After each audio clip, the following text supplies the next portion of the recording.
endemik berupa hewan, seperti sapi Bali, anjing Kintamani, babi Bali, ayam Bali, dan kambing gembrong.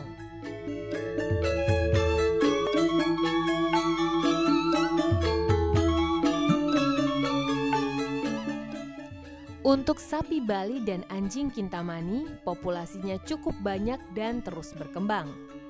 Sapi Bali di Bali populasinya kini mencapai lebih dari 600.000 ekor. Bahkan di Sulawesi Selatan terdapat sekitar 1,5 juta ekor sapi Bali. Karena itu keberadaan dua spesies endemik ini tidak perlu dirisaukan.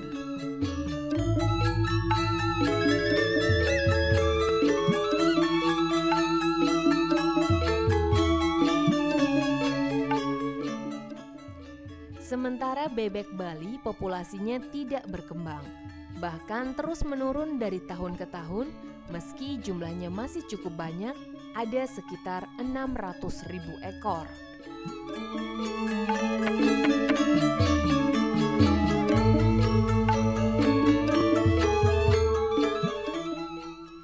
Itik Bali dikenal sebagai itik tipe petelur. Ukuran tubuhnya tidak terlalu besar, tetapi produktivitas telurnya cukup tinggi, bisa mencapai 75 hingga 80%.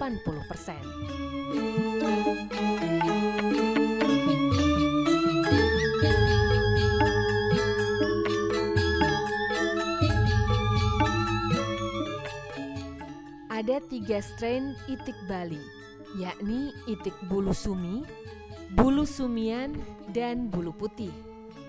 Itik bulu sumi warna bulunya hampir sama dengan warna jerami. Jenis ini produktivitasnya tergolong paling tinggi.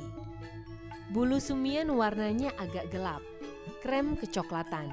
Produktivitas telurnya tinggi tetapi masih di bawah bulu sumi. Sedangkan itik bulu putih, warna bulunya putih. Produktivitas telurnya rendah tetapi harga itiknya mahal karena biasanya untuk upacara.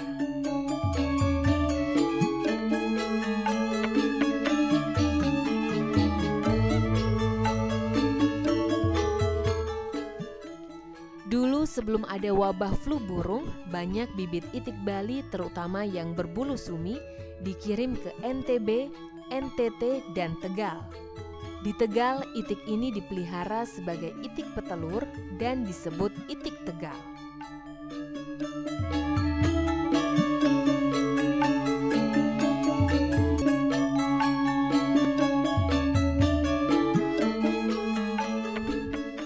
Makin sempitnya tempat pangonan serta makin terdesaknya konsumsi telur itik oleh telur ayam menyebabkan minat masyarakat di Bali untuk membudidayakan itik makin lemah. Padahal telur itik bisa diolah untuk produk tertentu seperti telur asin dan telur bekasem yang bahannya sulit diganti oleh telur ayam.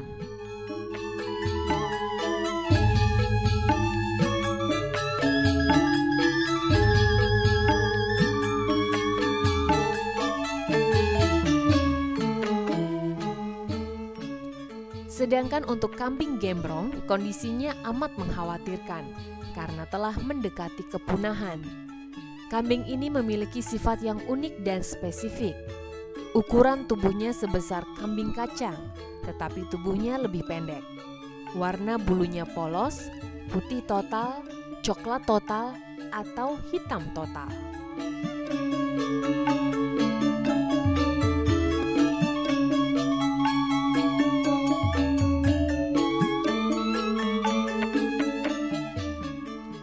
Pada kambing betina lebih kecil dibanding kambing jantan. Perut bagian belakang lebih dalam dibandingkan bagian depan, sehingga berbentuk baji dan pendek.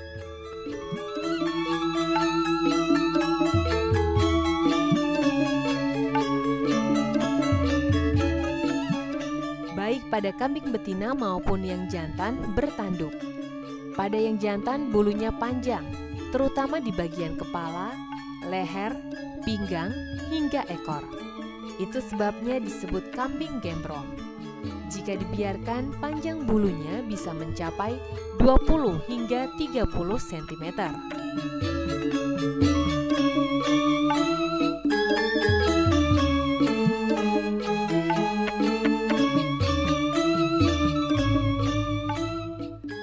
pada saat tertentu sekitar setahun sekali, bulu kambing jantan dicukur.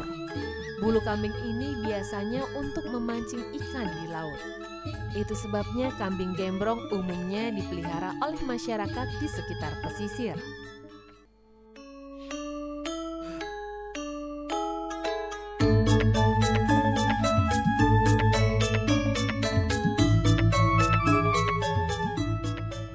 Bulu dari hasil pencukuran dicelup pada cairan warna dengan warna-warna yang mencolok, seperti merah, orange, kuning, atau hijau. Bulu-bulu tersebut lantas dijemur dan setelah kering diikat pada potongan kayu kecil.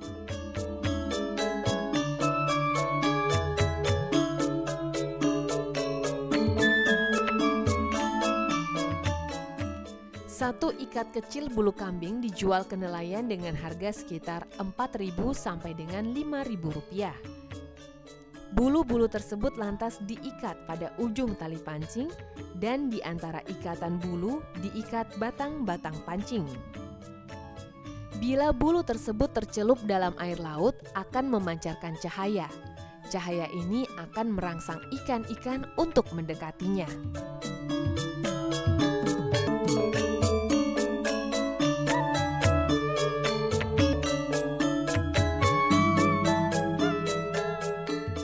Jadi, sebenarnya kambing ini memiliki prospek ekonomis.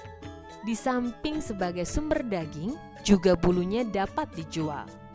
Tetapi, mengapa ternak ini jumlahnya semakin menyusut? Ada beberapa hal yang melatar belakanginya. Pertama, kesalahpahaman para peternak yang menganggap bahwa bulu kambing jantan akan rontok jika dipakai sebagai pemacek. Hal ini menyebabkan pejantan gembrong hanya digunakan setelah bulunya dicukur. Akibatnya, interval beranak induk kambing menjadi amat panjang.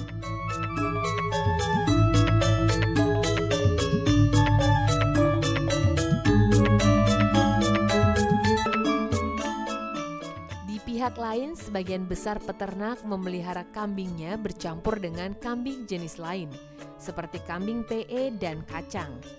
Akibatnya akan terjadi persilangan sehingga jumlah kambing gembrong asli makin menyusut.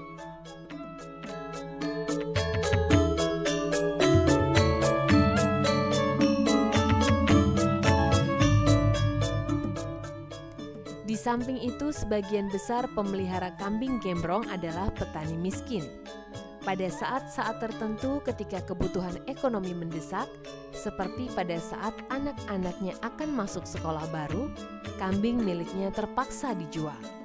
Dan sebagian dari kambing gembrong tersebut jatuh ke tangan penjagal.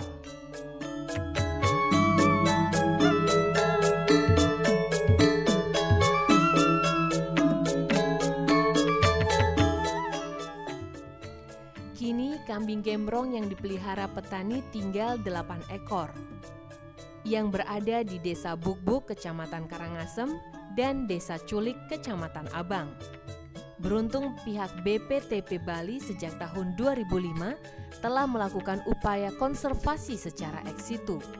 Dari 4 ekor, kini jumlahnya menjadi 18 ekor. Kini ternak tersebut telah dikembalikan ke habitat aslinya dan dipelihara oleh petani di Desa Tumbu, Kecamatan Karangasem.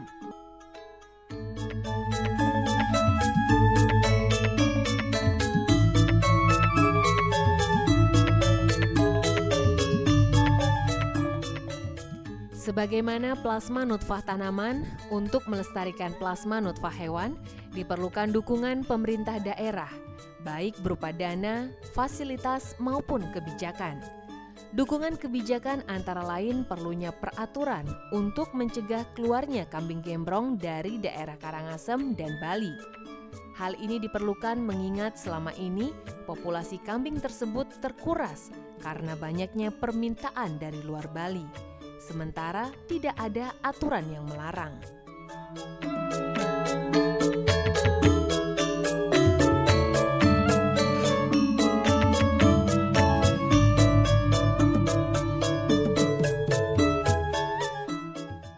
Karena itu, untuk melestarikan plasma nutfah endemik Bali, Diperlukan koordinasi dan kerjasama antar instansi terkait, serta pihak-pihak lain yang memiliki kepedulian tinggi seperti LSM dan lain-lain.